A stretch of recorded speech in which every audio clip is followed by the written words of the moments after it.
This post is titled 4 Ways We Resist God. The idea of resisting God seems ridiculous at first. After all, how can the Creator resist its Creator? How can the lesser push back against the greater? But the testimony of Scripture and the stories of our lives attest to the fact that we do, in fact, resist God. I want to state it even stronger.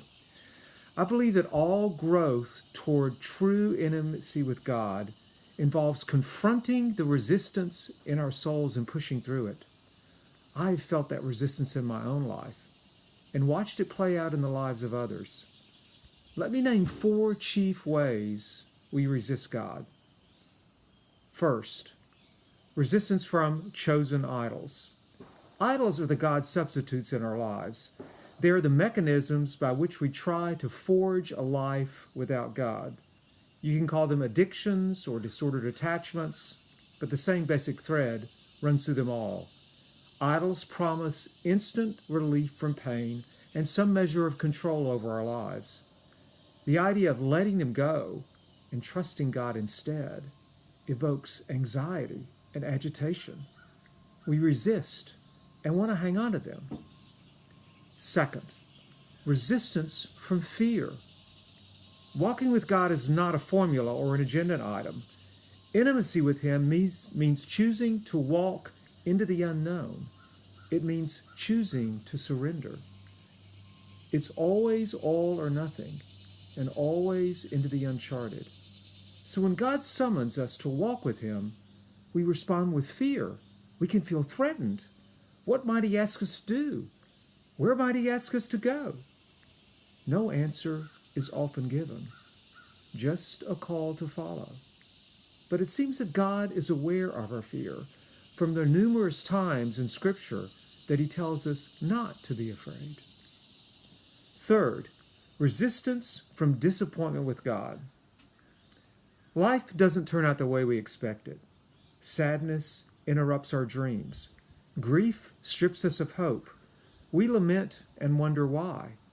Our disappointment with life can quickly turn into disappointment with God. He could have made things turn out differently. Why didn't He? We become angry with Him and even embittered. Our hearts harden toward Him. He seems untrustworthy, so we resist any motion in His direction. Ironically, the Scriptures invite us to bring our anger and our disappointment to God. He will meet us there in surprising ways. But first, we have to let go of our resistance. Fourth, resistance from an inability to receive love. The story of so many hearts is the story of hoping for love, only to have that hope abused, broken, or smashed.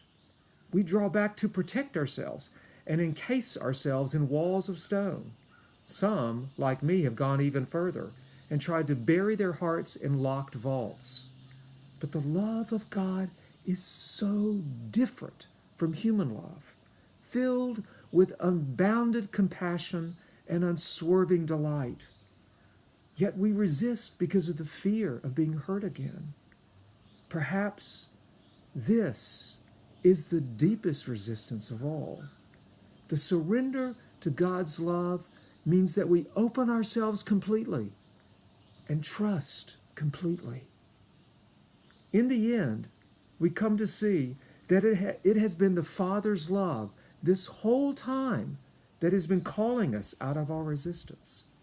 It is that love that will heal us and give us the courage to trust all through this life and even into death. On the other side of that crossing, there will be no more crying or pain or tears. There will also be no more resistance.